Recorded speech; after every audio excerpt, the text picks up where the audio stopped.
hablar de nutrición, emociones y cáncer, ¿no? Porque, bueno, siempre hablamos de alimentación. La alimentación es muy importante para la prevención del cáncer y de muchas otras enfermedades, pero también no debemos de descuidar el tema emocional. Las emociones también influyen y mucho en el riesgo de enfermar y en el desarrollo y la evolución de las distintas enfermedades. Y bueno, yo creo que la mayoría me conocéis, pero yo siempre os cuento un poco mi historia para que sepáis por qué estoy aquí con vosotros, ¿no? Yo soy médico de familia en Andalucía y cuando tenía 32 años me diagnosticaron cáncer de ovario, estadio 4, es decir, con múltiples metástasis y bueno, pues la enfermedad me cambió la vida, como podéis imaginar. En principio es negativo porque, bueno, los que habéis pasado por esto sabéis que no es plato que a nadie le alegre, ¿no? Es un jarro de agua fría. Cuando tú tienes organizada tu vida, tú tienes unos planes de futuro, cuando te dicen que tienes cáncer, pues todo tu mundo se derrumba. Tienes que replantearte la vida de manera diferente y además cuando te dicen que es un cáncer avanzado, pues los pronósticos no son halagüeños y yo creo que más lloras, más te desesperas. Desde yo tenía 32 años, era joven, tenía muchos planes de futuro, tenía un niño que iba a ir de 3 añitos, Nacho era pequeñito. Y bueno, y el hándicap en principio de ser médico, que sabes pues las estadísticas, sabes a lo que te enfrentas, los efectos secundarios del tratamiento. Y eso hace pues que quizá yo, respecto a otras personas, llevé peor al inicio el diagnóstico de la enfermedad. Me desesperé muchísimo, lloré muchísimo. Y aún recuerdo esas semanas primeras de ese torbellino de emociones, como yo creo que la época con más estrés, con más miedo, con más pánico que he vivido. Pero después de tanto llorar, después de tanto desesperarme, surge ese instinto de supervivencia que todos tenemos dentro, ese espíritu guerrero de decir, bueno, sí sé que es algo grave, pero quiero quedarme aquí. Y lo que hizo ese cambio un poco fue ese niño, ¿no? Ese niño de 3 añitos al que miraba y decías que quería que tuviera una mamá, que no quería que se quedase huérfano en esta vida. Y ahí empieza un poco pues mi historia, esa historia de mi receta anticáncer, porque yo decía, yo soy médico convencional, ¿no? Yo no tengo formación como médico naturista, sino, bueno, pues yo hice medicina, luego hice la postdoctoral, la residencia, con la formación que tenemos la mayoría de los médicos que trabajamos en el sistema sanitario público de salud, ¿no? Entonces, para a mí lo que me habían enseñado era que cuando había cáncer había quimio, radiocirugía, inmunoterapia, hormonoterapia, según el tipo, y poco más, ¿no? Y de todo lo que os voy a hablar ahora no tenía ningún tipo de formación. Pero algo me hacía pensar que aparte de lo que me ofrecía el hospital, que en este caso, al ser un cáncer de ovario avanzado, la posibilidad de supervivencia con el tratamiento convencional era limitada, pues que tenía que haber algo más, ¿no? Que tenía que haber algo más que yo pudiera hacer. No me quería quedar con la versión de no hay nada que pueda hacer salvo venir al tratamiento. Y ahí fue cuando surge pues esa otra visión de la medicina, un poco fundamentada con mis pacientes, con mi día a día en la consulta, donde ves en tus pacientes ves cómo la alimentación les influye, las emociones, ¿no? Nosotros estamos acostumbrados a ver que después de una separación o de la muerte de un familiar aparecen muchos problemas de dermatitis, aparece la caída del pelo, ¿no? Muchas veces cuando se cae el pelo no es el veranillo del membrillo que dice la gente, sino simplemente hay detrás un problema emocional, o cómo el estreñimiento, la diarrea tienen que ver con las emociones, el tema de la úlcera. Entonces eso me hacía pensar que las emociones influían en la alimentación, que las emociones influían en las enfermedades. Luego el ver cómo los diabéticos, según lo que comían, se descompensaban o no, los hipertensos. Y eso fue lo que me hizo pensar, oye, pues si le sirve a otros enfermos, si le influye, ¿por qué a mí no, no? ¿Por qué el enfermo oncológico no? Aunque, como os decía, en la formación que nosotros recibimos en el hospital de este tema no se habla. ¿No me escucháis? Vale. Si me lo vais diciendo. Como decía, en la facultad, salvo tabaco y cáncer, poco más se nos habla, ¿no? Pero como decía, yo pensaba en mi enfermo y pensaba, tiene que haber algo que influya. Y ahí fue cuando empieza esa búsqueda de qué puedo hacer yo, si hay algo más que yo pueda hacer en el devenir de mi enfermedad. Y bueno, pues empieza esa búsqueda, empiezo a hacer los cambios, alimentación, la gestión de las emociones, bienestar emocional, un nuevo enfoque de la vida, la actitud frente a la enfermedad. Y bueno, la enfermedad desaparece, han pasado 5 años, hace un par de semanas cumplimos 5 años como superviviente de cáncer y pensé que, bueno, que esto había que contarlo, que esto era algo tan maravilloso, se me había servido, que tenía tanto miedo, que no tenía ni idea de todo lo que podía hacer el enfermo oncológico para implicarse en su enfermedad, pues que había que contarlo. Y ese es el motivo, siempre digo que ese es el motivo de estar con vosotros. el poder aportar tu granito de arena en la enfermedad de los demás o en personas que están sanas y quieren prevenir la enfermedad, ¿no? Una de las cosas que te enseña el cáncer es que una de las cosas más gratificantes que hay es poder ayudar a otras personas. Entonces, simplemente el hecho de aportar algo en la vida de otras personas es algo tan gratificante, algo tan maravilloso, que hace que hoy esté aquí con vosotros, que sigamos viajando con toda la familia, con el bebé también ahora encima, pero es tan gratificante y tan bonito que merece la pena. Y bueno, yo, como os digo, hice todos esos cambios. La verdad es que tuve una quimio con muy pocos efectos secundarios. Esos 5 meses que yo estuve en quimioterapia fueron livianos, entre comillas, porque no es plato de buen gusto. Los que habéis pasado por quimioterapia sabéis que no es lo más agradable. No hay otras opciones más divertidas que pasar por una quimio. Pero tuve muy pocos efectos secundarios que me permitieron, como veis ahí, pues viajar por toda Europa esa época de la quimioterapia. Y incluso, bueno, pues luego ampliar la familia. Nació el pequeño Iker que le veis ahí, ¿no? Y ahora nacerá una niña dentro de unos meses. Y al final el cáncer, bueno, me ha enseñado que si crees los sueños se hacen realidad, que nada es imposible, solo hay que confiar, ¿no?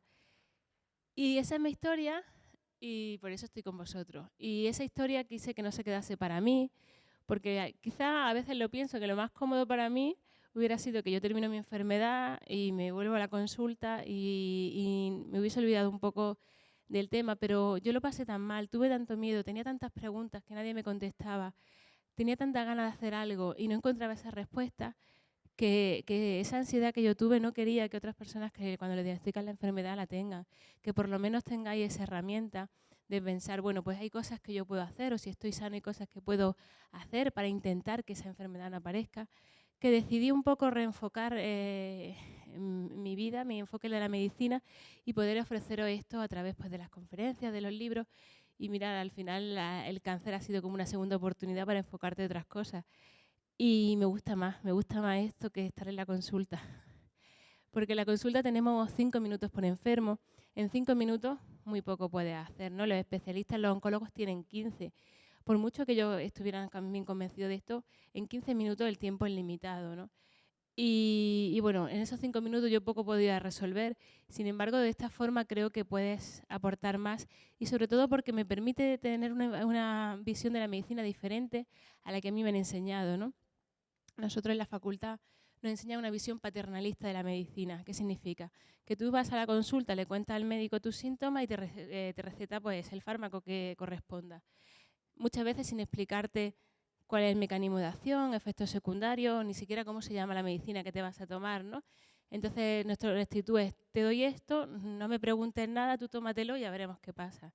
Esa es una actitud que llamamos paternalista porque es como el padre médico, o sea, el médico padre que te da la palmadita y te dice, tómatelo, niño, y ya veremos.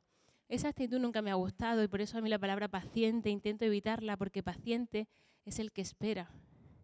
Y yo no quiero que esperéis, yo quiero que seáis activos, que preguntéis, que seáis esos pacientes que nosotros muchas veces decimos pacientes coñazos, entre comillas, con todo el cariño del mundo, porque son pacientes que buscan en internet, que preguntan, que quieren saber qué medicación están tomando, efectos secundarios que pueden hacer.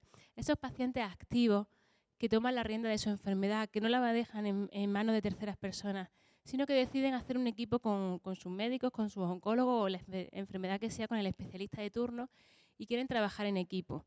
Yo soy el que enfermo, pero yo también soy el que sano y quiero tomar también la rienda de mi enfermedad. Quiero que me preguntes todos los procedimientos que vas a hacer, que me los expliques. Y creo que esa es la actitud que estamos cada vez más mandando cada vez más enfermos, ¿no? Yo ahora como médico, esa es la actitud que me gusta que tengan los enfermos. Aunque a veces te hacen preguntas complicadas, pero también es un reto para nosotros porque no lo podemos saber todo, es evidente. Tenemos que tener esa humildad de reconocer, oye, no lo sé, pero me voy, me lo busco y luego lo comentamos, ¿no? Y eso a veces a los médicos nos molesta, ¿eh? Yo sé que hay muchos médicos que cuando un paciente llega sabiendo tanto, molesta, y hay veces que simplemente rechazamos lo que el enfermo nos está contando porque nuestro ego se duele, ¿no? Que un enfermo le diga a su médico, le dé más información de la que él mismo tiene, eso también duele. Y somos personas, ¿no?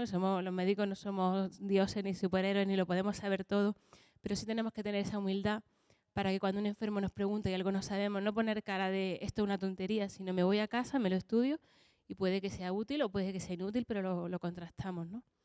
Y bueno, por eso he cambiado mi enfoque de la medicina, por eso empecé con el blog de mi receta anticáncer y después vinieron esos libros para intentar pues simplemente ayudaros un poco y que después vosotros con esa actitud activa seáis lo que les contéis a otros enfermos y también le deis la murga a vuestros médicos. Y porque por suerte cada vez son más los médicos que están cambiando esa actitud, que están receptivos, que quieren enfocarse en esta nueva visión de la medicina y trabajar de forma conjunta con su enfermo y abandonar esa actitud paternalista.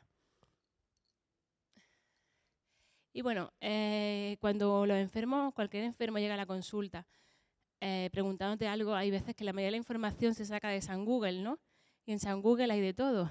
Hay cosas que tienen coherencia, que son coherentes, hay cosas que son muy disparatadas y que incluso a veces pueden poner en peligro la vida del enfermo. Podéis encontrar información que os diga que abandonáis el tratamiento y que si os tomáis tal semilla o tal, no sé, mejunje, os va a curar la enfermedad.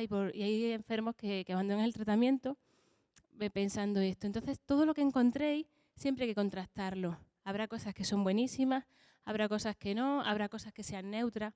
Por eso yo siempre digo que todos tienen que estar contrastados, que no os creáis nada, ni lo que yo os cuente, ni lo que os cuente nadie, sino que todo lo contrastéis. Entonces, ¿dónde podéis contrastar información? Aquí, en PubMed. PubMed es la base de publicaciones médicas que nosotros utilizamos, pero que es abierta a todo el público. O sea, cualquiera de vosotros podéis entrar en PubMed y buscar información.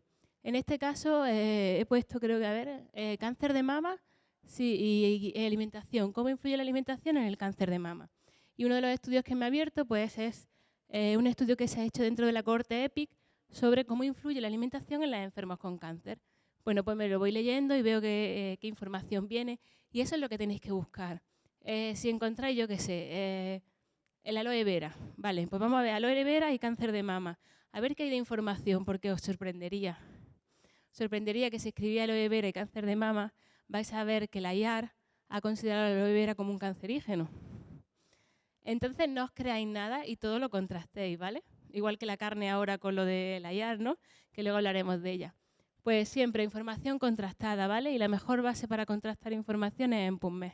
Y eso es lo que yo hice cuando tuve el cáncer. Pensé, bueno, yo tenía mi teoría de alimentación, emociones, pero me fui aquí a buscar información y ahí fue donde me sorprendió que había tanta información científica sobre cáncer y emociones y a mí no me lo habían contado, como he dicho.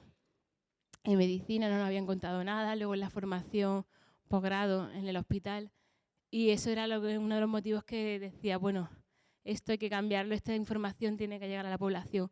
Por suerte cada vez más en los medios de comunicación se está hablando de estos temas, por suerte cada vez son más los médicos que están leyendo sobre esto y esto está cambiando. Poquito a poquito. Cuando yo empecé hace 5 años a hablar de esto era como la friki, ¿no? de la alimentación y el cáncer y cada vez son más los médicos, yo sé que son más los oncólogos y sobre todo las enfermeras y médicos de familia que les están hablando a sus enfermos de la importancia de la alimentación y las emociones. Y con esto pues empezamos un poco a revisar el tema cáncer, alimentación y emociones. El cáncer es una enfermedad multifactorial. ¿Qué significa eso? Que son muchos los factores que influyen en el origen del cáncer, ¿no? Por ejemplo, el tabaco produce cáncer, pero porque un día fume no te va a dar cáncer probablemente. Se combinan muchos factores y normalmente la exposición a ese factor tiene que ser prolongada. Pero cuanto más exposición a esos factores de riesgo haya, más riesgo de cáncer. Entonces, en este caso, siempre me gusta ahora poner esta familia porque yo creo que con esa imagen nos quedáis todos con la relación, sobre todo alimentación, estilos de vida y cáncer. Esta familia, conocida por todos, la familia Simpson, cumple muchos de los factores de riesgo para padecer cáncer. Factores de riesgo para padecer cáncer, el sedentarismo, es decir, no movernos. Cada vez nos movemos menos, ¿verdad? Vida, cama, sillón, vamos en coche a todos sitios. E incluso la gente que se apunta al gimnasio, ¿cómo va al gimnasio? En coche, ¿verdad? Bueno, sedentarismo, más riesgo de cáncer, sobre todo porque cuanto menos te muevas, más obesidad. La obesidad es uno de los factores de riesgo más importantes para padecer cáncer. Y de hecho, hasta hace unos años se hablaba mucho de que el principal carcinógeno era el tabaco. Y ahora se está hablando más de la obesidad porque gracias a la ley antitabaco la tasa de fumadores está bajando, pero la tasa de obesos está subiendo. Sedentarismo y obesidad. Homer los cumple a la perfección, ¿verdad? Después, alcohol. El alcohol aumenta el riesgo de padecer cáncer, no solo de hígado, sino también de mama, de colon, de esófago, de cavidad oral. ¿Y qué hace Homer? Beber cerveza DAF con frecuencia. Hay un estudio danés que dice que las personas que toman más de 7 cervezas al día multiplican su riesgo de cáncer, sobre todo cáncer de hígado, cáncer de páncreas. Y Homer yo creo que más de 7 probablemente se tome. La gente piensa que alcohol es solamente un whisky, un licor, un orujo. La cerveza también se considera alcohol, el vino. Por eso siempre se habla de alcohol. Si se bebe algo, lo ideal sería no beberlo, pero con moderación. No más de 2 consumiciones al día en hombres y una en mujeres. A ser posible, mejor de vino tinto porque tiene resveratrol, sino rosado, blanco o sidra. Todo lo demás no debería de entrar dentro de nuestra alimentación diaria.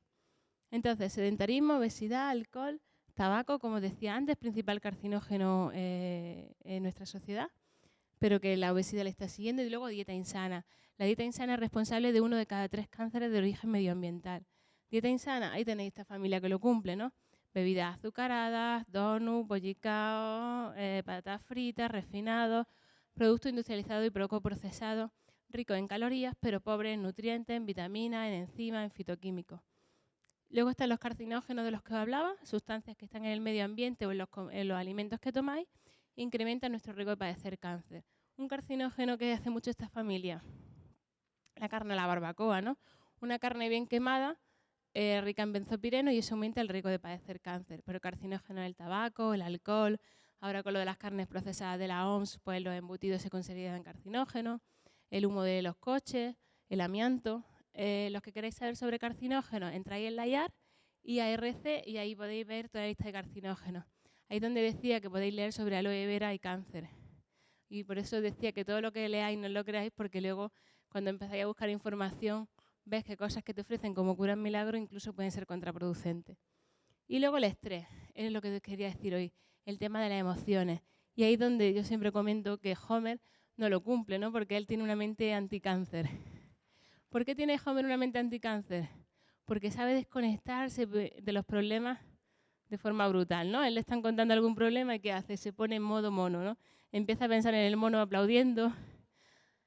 Es una persona que ha aprendido de los problemas no hacer un castillo como hacemos muchas personas, sino que todo es liviano. Y como mucho que hace Homer cuando tiene un problema, se va y se desconecta con los amigos, ¿no? En vez de estar dándole vueltas como hacemos muchas personas. Sentimientos de vacío, de desesperanza. ¿Habéis visto en Homer muchas veces? No, ¿verdad? Se deprime poco, poca ansiedad. Esa es la actitud que tendríamos que tener en la vida, ¿no? De, bueno, hay problemas, la central nuclear puede arder como le pasa a él, pero yo soy feliz. Esa sería un poco esa actitud, esa mente anticáncer de la que vamos a ir hablando hoy. Y bueno, todo esto que yo os cuento, esto está contrastado, decía antes, que no os creáis nada de lo que os contamos, sino que todo lo contrastéis. Pues mirad, este organismo, que es un organismo americano, es una fundación internacional para la investigación del cáncer, que es el homólogo de la IAR aquí, tiene una guía que se llama Alimentación, Nutrición, Actividad Física y la Prevención del Cáncer. La podéis descargar en internet y es una guía de un grupo de expertos que han revisado este tema que yo hablo y nos hablan de que la alimentación es fundamental, el ejercicio, en la prevención de esta enfermedad, que no da igual lo que comamos, que no todo, por mucho que lo vendan en los supermercados, es sano, sanísimo, sino que tenemos que revisar mucho nuestros hábitos de vida en cuanto a prevención. Y ellos nos dicen, los americanos nos están diciendo que si queremos prevenir esta enfermedad y si hemos tenido cáncer y queremos reducir el riesgo de que esta vuelva de recidiva, deberíamos de intentar estar delgado, evitando el infrapeso, no delgado en exceso, pero sí delgado, un índice de masa corporal entre 20 y 25, que practiquemos el ejercicio físico, no tenemos que hacer maratones ni triatlón, ¿no? 30 minutos al día del ejercicio que más nos guste, uno de los más aconsejados es simplemente caminar a paso ligero. Evitar consumir alimentos muy energéticos y azucarados, refrescos tipo cola, salsa, helado, bollería, pastelería. Que comamos más y más variedad de verduras, frutas, cereales integrales y legumbres. Que evitemos el consumo de carne roja y carnes procesadas. Esto va sonando, ¿verdad? Esa noticia la tenemos todo ahí en la mente, ahora la analizaremos. Que limitemos el alcohol, como decía, máximo 2 consumiciones al día en hombres y 1 en mujeres. Que limitemos el consumo de alimentos salados, salazones y ahumados. Que no tomemos suplementos sin consultar con nuestro médico, sobre todo si tenemos cáncer, con el oncólogo, por el riesgo de interacciones. Y que si somos mujeres, demos de mamar a nuestros hijos al menos 6 meses. Cuanto más tiempo de lactancia materna, menos riesgo de cáncer, sobre todo de mama y de ovario. Hace unos días en el blog publicaba un estudio que han visto que las mujeres que amamantan a su hijo más de un año reducen un 20% el riesgo de un cáncer de mama muy agresivo, que es el triple negativo, ¿no? Que es el que tiene menos tratamiento convencional. Pues mirar, bueno, pues si intentamos amamantar a nuestro hijo, no nos va a eximir de que voy a tener cáncer de mama, pero sí disminuir un 20% es muchísimo, ¿no? Si combinamos alimentación, no fumar, hacer ejercicio, además amamantamos, pues menos riesgo de esta enfermedad. Y mirar, la última recomendación en rojo es, si eres superviviente de cáncer y no quieres que la enfermedad vuelva, tómate esto muy en serio. Y en general tendemos a decirle a nuestros enfermos con cáncer después de la enfermedad pues que vuelvan a su vida, que hagan lo que estaban haciendo. Y nos están diciendo los americanos, no, que si queremos que el riesgo disminuya, que nos tomemos en serio todo esto.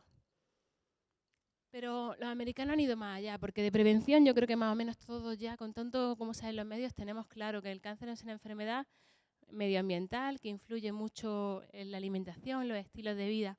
Pero los americanos han ido más allá. Y no solo nos hablan de prevención, sino que una vez que tenemos cáncer, nos hablan de qué debemos de comer antes, después y durante el tratamiento. Y en general aquí en España, el sentimiento es, en los hospitales, en el medio sanitario, es que da igual lo que comas de todo, porque no influye. Y mirad, los americanos, esto igual, os podéis descargar todo lo que os estoy contando, tienen una guía específica de alimentación antes, durante y después del tratamiento. ¿Creéis que es muy coherente? ¿Por qué nosotros no tenemos esto? ¿Por qué se nos ofrece esto?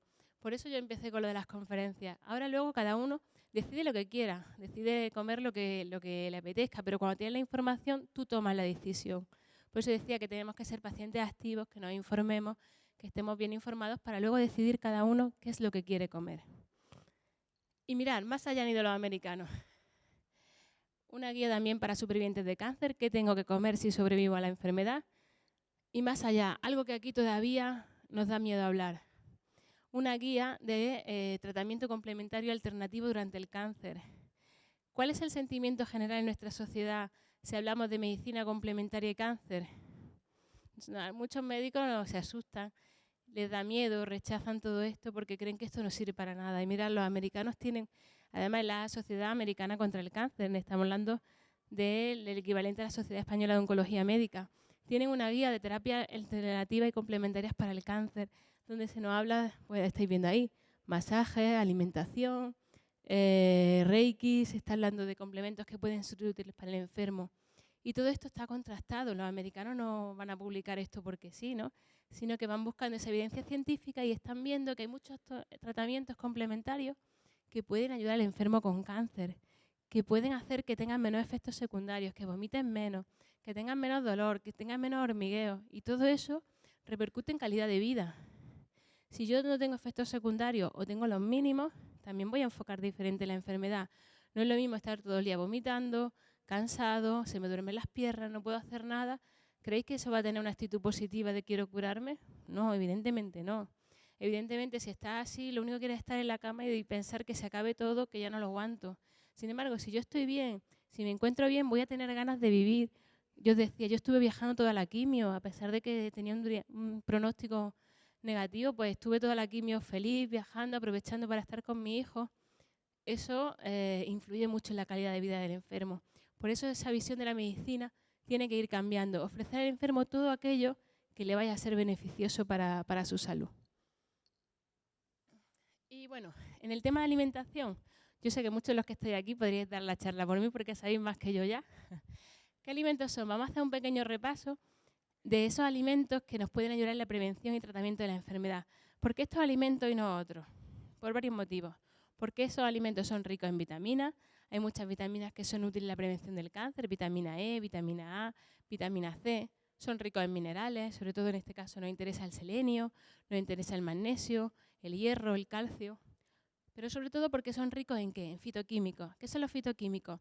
Sustancias que están solamente en el mundo vegetal, en las plantas, y que por su poder, ya sea antioxidante, antiangiogénico, antiinflamatorio, estimulante del sistema inmune, o por su efecto capaz de inducir el suicidio de las células tumorales, nos ayudan en la prevención y el tratamiento de la enfermedad. Esos son los fitoquímicos. solo están en el mundo vegetal, no están en la carne, no están en la leche. Y eso es lo que hoy en día, desde el campo de la nutrición, se está intentando cómo convertir esos fitoquímicos en medicamentos para el enfermo con cáncer. Entonces, si eso es lo que se está investigando ahora mismo, ¿qué podemos hacer nosotros hasta que eso sea una realidad? Bueno, algunos ya son realidad, ¿no? Ya hay suplementos de omega 3, por ejemplo. ¿Pero qué puedo hacer yo? Pues que si todos los días lo ingiero en mi dieta, es como si estuviera tomando microdosis de esos medicamentos todos los días. Si lo estoy tomando toda mi vida, 3 veces al día mínimo, que es cuánto comemos, ya estoy haciendo mucho por mi salud, ¿no? No lo estoy tomando a las dosis que sería un medicamento, porque serían dosis altísimas. Por ejemplo, en el caso del aceite de oliva, tendréis que tomaros todos los días 2 litros de aceite de oliva. Eso no lo vais a hacer, evidentemente. Pero si todos los días vas añadiendo un poquito de aceite de oliva virgen extra, ya estás haciendo un plus para tu salud. Y esa es la idea, ¿no? Que los vayáis incorporando en vuestro día a día. ¿Y cuáles son? Las algas. Las algas son fundamentales por su aporte, algunas en hierro, en calcio, pero sobre todo por su contenido en fucosantina y en fucoidano, porque también regulan las hormonas en las mujeres para cáncer de mama. Tenemos las setas como estimulantes del sistema inmune. Tenemos los cítricos, la manzana, los frutos rojos, la granada, las especias y aromáticas como jengibre, sobre todo la cúrcuma, ¿no? Los que me leéis sabéis el tema de la cúrcuma que va en todas las recetas. La cúrcuma con su pimienta negra, ¿no? O con la cayena que no la he puesto. En los últimos años está habiendo muchos estudios sobre cayena. Y luego los que vengáis al show cooking hablaremos de la importancia, que si lo toleráis, de que metáis la cayena en vuestra alimentación, porque aparte de tener sus propiedades antiinflamatorias en el cáncer, para el tema de la regulación de las emociones, la capsantina que tiene es uno de los más potentes estimulantes del sistema nervioso. Seguimos las semillas aromáticas, orégano, perejil, cilantro, tomillo, albahaca. Tenemos las semillas de lino, las semillas de sésamo, las de chía. Tenemos el resveratrol de la uva negra, ya sea en forma de la uva o el vino tinto o el mosto. Siempre mejor la uva negra o el mosto. El alcohol, pues lo mínimo. La cebolla, mejor la morada. Todos los alimentos, cuanto más color mejor. El ajo, el tomate. El tema en la familia de melocotón, nectarina, ciruela. Las legumbres, todas nos valdrían. Los cereales integrales, los frutos secos, el cacao y el chocolate negro, las crucíferas. Esta familia es maravillosa y es exclusiva en el mundo vegetal porque solo en las crucíferas están los glucosinolatos, una familia muy importante en prevención, sobre todo de cáncer de mama. Y son las coles, la lombarda, las coles de Bruselas, el brócoli, la coliflor, a ver, ayúdame, los rábanos, los nabos, las semillas de mostaza, la col rizada, sí, todas las coles. Es una familia única en el mundo vegetal y que se recomienda incorporarla 3 veces por semana en nuestra alimentación. Luego el aceite de oliva virgen extra y las aceitunas, algo que no le damos importancia, esa buena costumbre mediterránea de tomar una aceitunita con la comida. Las aceitunas hechas como se han hecho toda la vida en las casas, que primero los que no sean andaluces a lo mejor no lo habéis hecho nunca, pero la familia andaluza lo hacemos mucho y nosotros de hecho en mi casa lo seguimos haciendo. Es un tipo de aceituna especial, se machaca, nosotros lo hacemos con este de vidrio, con el culo de una botella de vidrio, se parte, se echan en agua y sal hasta que pierden ese amargor y se vuelven más dulces y luego se aliña según la receta de cada familia. Le puedes poner limón, que está dentro de los alimentos anticáncer, le puedes meter ajo, hinojo, tomillo. Cada familia en Andalucía además tiene su receta. Pues mirar, esa forma que se hace en Andalucía y bueno, en otros sitios de España, de preparar la aceituna es un excelente probiótico. Y ahora se habla mucho de probióticos, de flora intestinal, cáncer, la importancia de que las bacterias que pueblen tu aparato digestivo van a influir en tu riesgo de enfermedad. Y se habla mucho de probióticos. ¿Y qué probióticos son los que a todos suenan? Las ciruelas de umeboshi, el miso, el tempe, ¿no? El kéfir y la aceituna, ¿sonaba alguno? Y son nuestras, son mediterráneas. Entonces, si no podéis aliñarlas, porque no todo el mundo tiene acceso a lo mejor a comprar aceitunas de mesa y aliñarlas, comprarlas aliñadas, pero que vengan en bote de cristal y mirar los ingredientes, que solo sean agua, sal y condimentos, ¿vale?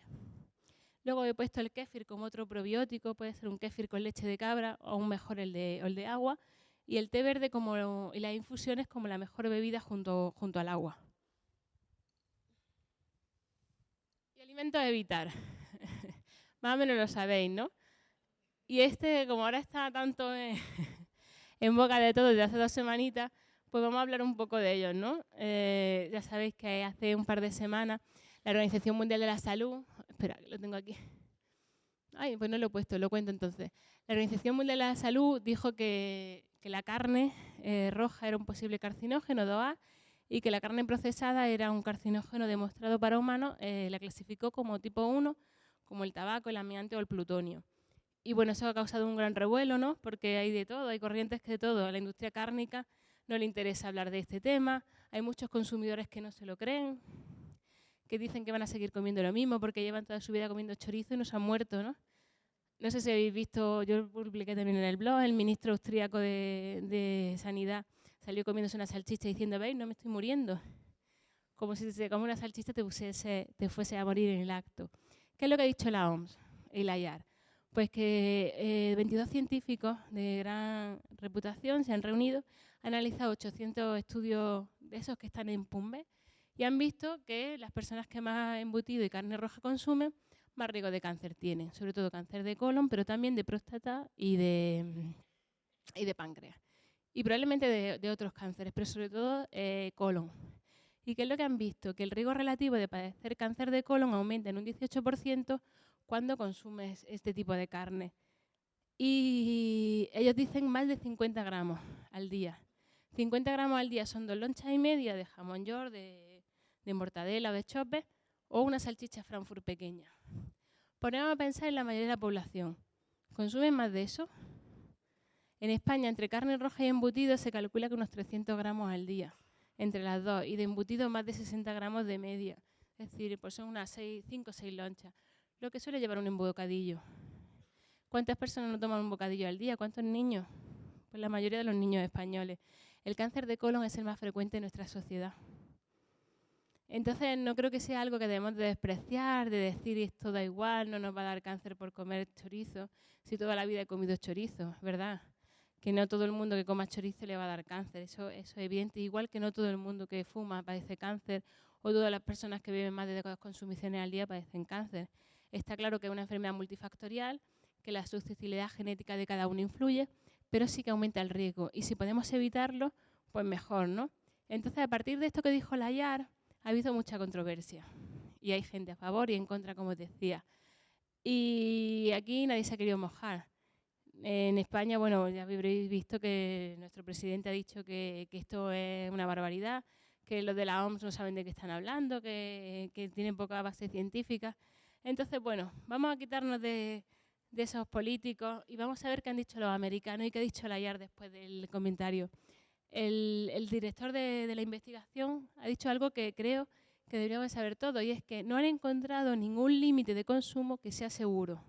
Es decir, hablan de 50 gramos, aumentan el riesgo relativo en un 18%, pero no han encontrado ningún límite seguro. No han dicho, si comes 5 gramos no pasa nada. No, todo el consumo aumenta el riesgo. Yo simplemente leyendo eso pienso, bueno, pues si no hay límite seguro, si puedo evitarlo, hay alimentos muy ricos en nuestra alimentación y no hace falta comer salami o jamón york, ¿no? Y los americanos también han analizado esta situación y ¿sabéis lo que han dicho? Ellos se han prengado, si se han mojado en el tema de cuánto tomar o no. Los americanos han dicho que si podéis evitar el embutido, la carne procesada, que sería bacon, salchicha, hamburguesa, embutidos, cecina, salazones y ahumados, los evitéis. Y además, en el comunicado es curioso porque dice que bueno, que lo podéis tomar como algo excepcional. Y sabéis que para ellos la excepción es el día de Navidad y el día de la final de los Dodgers, que te coma una hamburguesa o un perrito caliente.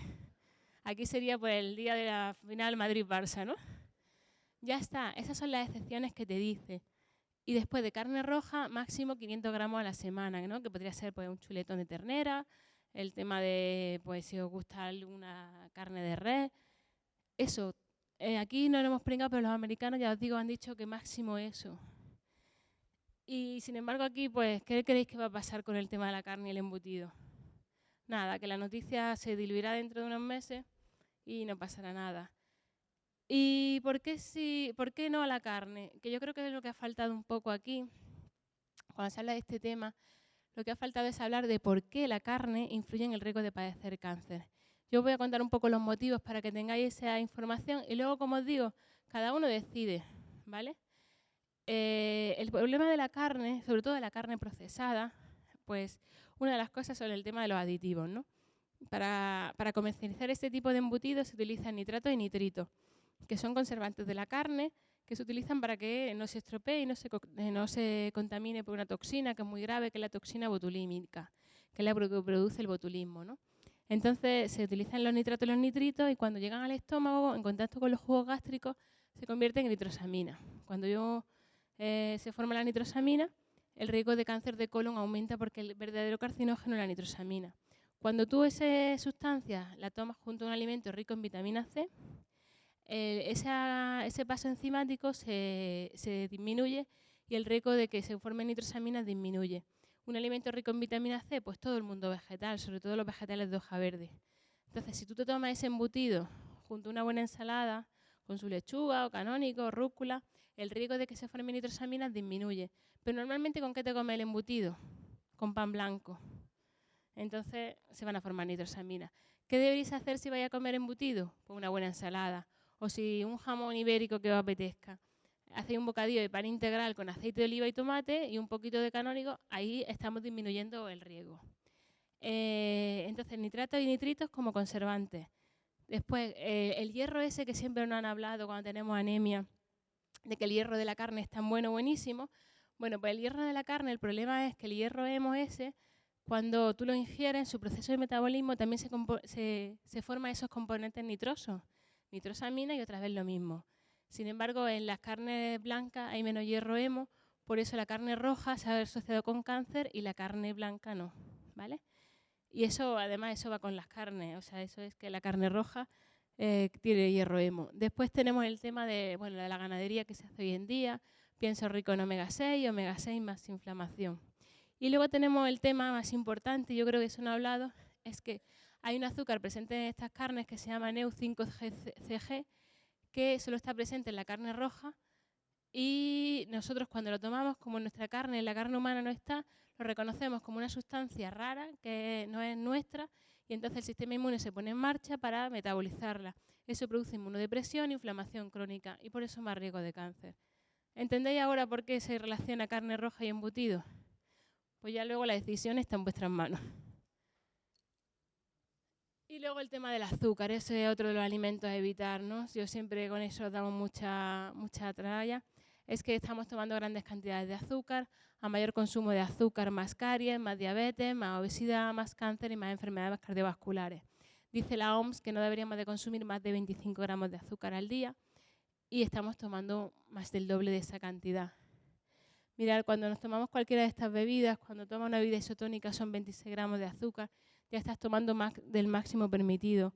O un refresco tipo cola son 35, un batido de chocolate o de vainilla son 40, una limonada gaseosa son 42 gramos. Ya estamos tomando casi el doble del máximo permitido. Y hay gente que lo toma todos los días y varias veces y desde que somos pequeñitos. Ay, no la he puesto. Luego, si miraréis, no solamente el azúcar está en las bebidas, sino que está en la salsa, en el ketchup, en el colacao, en la chocolatina, en la bollería. Estamos tomando grandes cantidades. El azúcar, a lo mejor el problema no es el que tú le pongas a tu café, sino todo el azúcar oculto, como pasa con la sal. La sal, el problema no es solo la sal que tú pongas en el salero, sino toda la sal oculta que tomamos. Por eso, cuanto menos, mejor. Decía la OMS que no más de 25 gramos. Entonces, hasta aquí. He intentado ir un poco rápido porque tenemos poco tiempo. Alimentación. Vamos a apostar por una alimentación vegetal, semillas, legumbres, frutos secos. Vamos a evitar alimentos refinados, sobre todo azucarados, el tema de las carnes, procesados. Y bien, hasta aquí más o menos sabemos qué alimentos, pero ahora también es importante dónde lo cocine y cómo lo cocine, ¿no? Ya complicamos un poco más el día a día. Yo puedo elegir un alimento ecológico, vegetal, buenísimo, y ahora depende de dónde lo cocine, puede que parte de esas propiedades las pierda y sobre todo que haya sustancias que no sean saludables que pasen a mi alimento. Entonces aquí os he hecho un pequeño resumen de dónde deberíamos de cocinar, pero creo que lo más importante que dónde cocinar es dónde no debo cocinar. Plásticos, cuanto menos mejor, sobre todo para cocinar. No pongáis alimentos calientes en contacto con plásticos. ¿Por qué? Porque cuando un alimento caliente está en contacto con el plástico, sobre todo dependiendo del tipo de plástico, pasa al alimento una sustancia que es el bisfenol A, que ya todo habréis oído hablar porque se habla mucho de bisfenol A. El bisfenol A es un disruptor endocrino que aumenta nuestro riesgo de cáncer de mama, pero también próstata, ovario y testículo. Se supone que debería un recipiente de cocina que compréis ser libre de bisfenol A, y lo hay, pero ahora están diciendo también que la industria es muy lista. Me ha quitado el bisfenol A y entonces están buscando de la misma familia del bisfenol, pero con otro tipo de composición química que cambia un poco y al final sigue habiendo disruptores endocrinos. Por eso el plástico, cuanto menos, mejor. Y luego el teflón. No utilicéis teflón, sartenes de teflón, sobre todo si están rayadas, porque el PFOA pasa a la comida que toméis y aumenta el riesgo también de padecer cáncer, sobre todo de mama, ovario, próstata y testículos. Entonces, evitamos plásticos, evitamos teflón. ¿Y ahora qué utilizo? Pues aquí tenéis un pequeño resumen. Lo mejor, el cristal. Cuando vayáis a guardar un alimento, en vez del el típico recipiente tupper de plástico, guardarlo en cristal. Hasta ahora yo no había visto tupper de cristal que tuvieran la tapa de plástico, pero ya sí lo hay. De hecho, en Conasi los tienen y ya podéis utilizar todo cristal. El titanio, el revestimiento con titanio con carbono proyectado a alta temperatura también es seguro a la hora de las sartenes y la olla, porque no van a pasar materiales pesados al alimento. La porcelana, el barro que no tenga plomo, que no esté esmaltado. La silicona, si es silicona platino, no, eso no es una marca, sino un tipo de silicona, esa también sería útil. La madera, el bambú y el acero inoxidable está bien, siempre que no se os estropee, ¿no? Cuidarlo bastante bien. Y el acero inoxidable podría ser una buena opción. A mí para sartenes no me gusta porque se pega. Yo me gusta más el de titanio, ese de SKK, que es el que nosotros tenemos. Esos serían los materiales seguros. Por eso yo decía, elijo un buen alimento y ahora lo meto en plástico, pasa bisfenol A. No. Vamos a intentar elegir buenos materiales de cocina y también tener mucho cuidado con el tema de las conservas. Cuando compréis alguna conserva, ya sea por ejemplo una sardina de aceite de oliva virgen extra o esa aceituna de las que hablaba, que sea cristal, ¿vale? Que no sean ni acero ni lata, ¿no?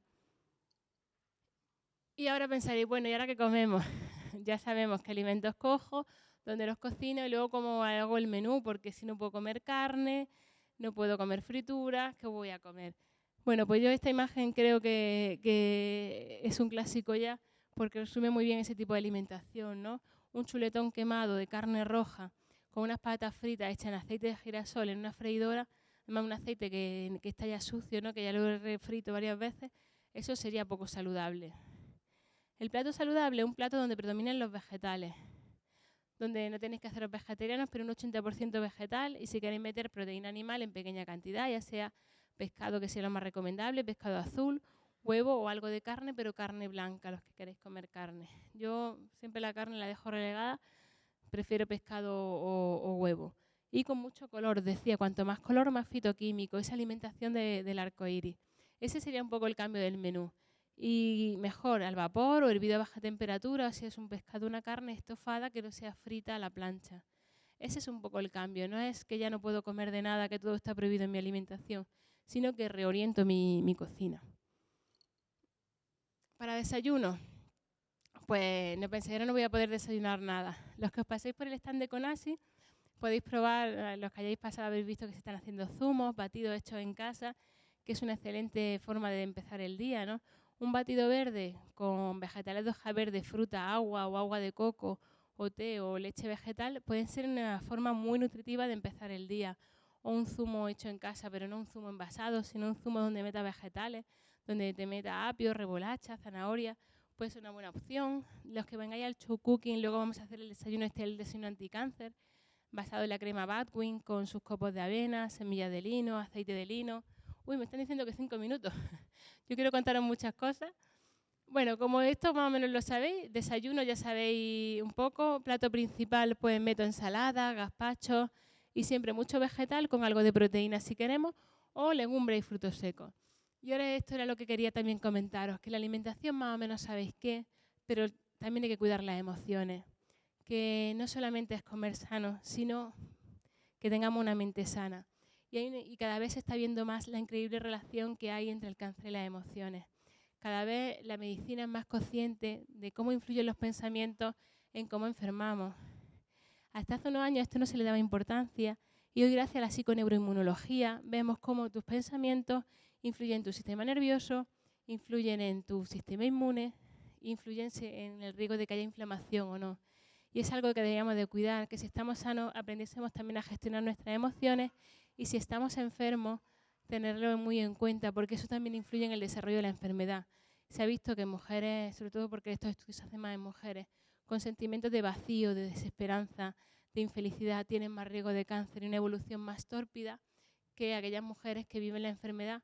Pues bueno, sí, no vamos a decir que esto es un camino de rosa y una sonrisa eterna, pero sí que tiene una actitud diferente de, bueno, pues voy a reenfocar mi vida, voy a intentar ser feliz y lo que viva voy a vivirlo con la mayor felicidad, calma y plenitud.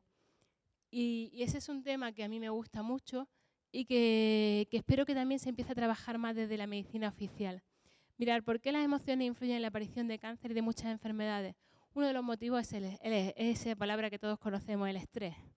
Ese estrés es el que estamos sometidos en esta sociedad, donde vamos corriendo a todos sitios, vamos con prisa, estamos tan preocupados, queremos llegar a todo, pero no somos capaces de abarcarlo todo. ¿Qué pasa cuando una persona tiene mucho estrés? Pues mirar, pasan muchas cosas.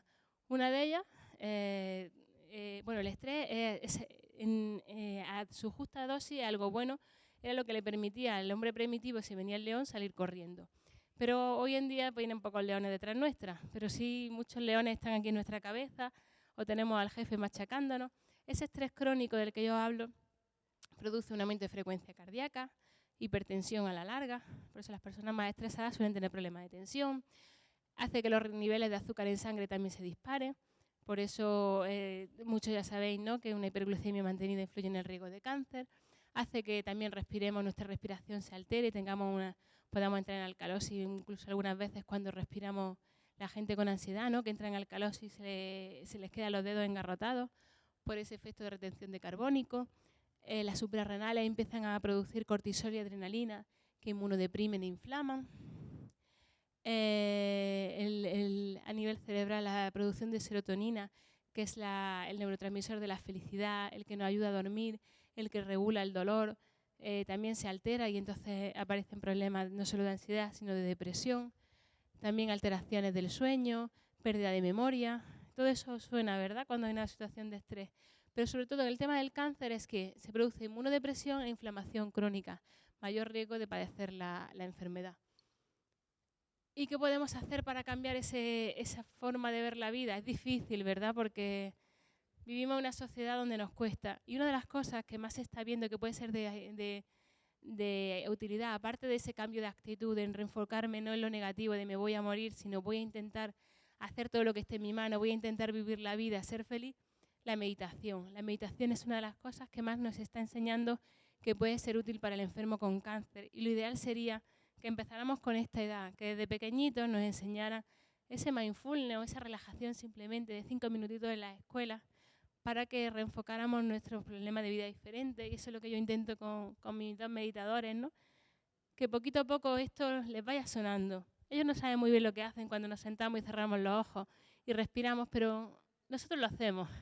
Y con el tiempo ellos entenderán que lo que están haciendo un poco es aprender a parar y reenfocarse de otra forma. Los niños son excelentes meditadores, aguantan más rato muchas veces que nosotros, porque nosotros rápido estamos pensando en la lavadora, en la compra, y ellos tienen esa capacidad de estar centrados en el aquí, en el ahora, y por desgracia de mayores lo vamos perdiendo. Si desde pequeños les enseñamos a que sigan enfocados en el aquí, en el ahora, probablemente sean adultos más felices, más seguros de sí mismos. Pero es que este efecto de la meditación se está estudiando, sobre todo se estudia mucho con grandes meditadores, monjes o profesores de mindfulness, y se está viendo cómo el meditar simplemente 10 minutos al día puede activar determinadas áreas de nuestro cerebro, ¿no? Y un meditador desarrolla las áreas, determinadas áreas del cerebro, y eso implica a la larga, me están diciendo que ya me calle, felicidad, calma, alegría. Y para eso, como me da tiempo a poco, pero luego venía el Shokukin, vamos a hablar de qué alimentos influyen en esa mente, no solo la meditación, sino que hay alimentos como el omega 3, que son importantes para las emociones, Y un cerebro bien nutrido nos va a ayudar a tener ese sentimiento de calma, de paz. Entonces luego en el show cooking vamos a hablar de los alimentos ricos en triptófano, en filenarina, en tirosina, en endorfina, en yodo y en litio, pueden ayudar. Y un enfermo con una enfermedad mental o con cáncer sería súper fundamental que lo introduciera en su día a día para tener esa calma. Los enfermos con depresión pueden mejorar con Prozac, sí, puede ser, pero también con un cambio en alimentación. Y eso es lo que vamos a hablar en el show cooking. Y para despedirme siempre deciros que si creéis en los sueños se hacen realidad. Que os enfoquéis en lo que os hace feliz, en disfrutar, en ser felices. Como he dicho, yo siempre quiero en mis sueños, en mi sanación, en volver a ser mamá. Ahora vamos a hacer 5. Y que la regla para la felicidad, sobre todo, es disfrutar, rodearte de gente que te quiere, alejar a la gente tóxica, reír, disfrutar y dar gracias. Y eso es lo que tiene que adaptar la medicina actual, la oncología actual. Alimentación, emociones y sobre todo caminar de la mano del enfermo. Que los americanos lo están haciendo en muchos hospitales privados que tienen sus propias guías de terapias integrativas que pueden ser de utilidad al enfermo con cáncer, con su yoga, sus masajes, su acupuntura, su qigong. Y que aquí, bueno, poquito a poco llegará que el apoyo entre enfermos yo sé que funciona. Yo sé que hoy tenemos aquí varias amigas que el cáncer les ha reunido y cómo el apoyo entre esos enfermos es fundamental. Yo tengo aquí mi grupo de apoyo en Granada, así que en Madrid están haciendo los encuentros en Moai, aquí está Isabel también, que tiene otro grupito en Madrid. Cómo el apoyo entre enfermos es tan fundamental y eso es algo que tenemos que promocionar. Que los que queráis algún libro, tenéis toda esta información y que el stand 54, el de CONASI, tenéis esos materiales y yo ahora bajaré y estaré con vosotros. Y ya me callo. Gracias.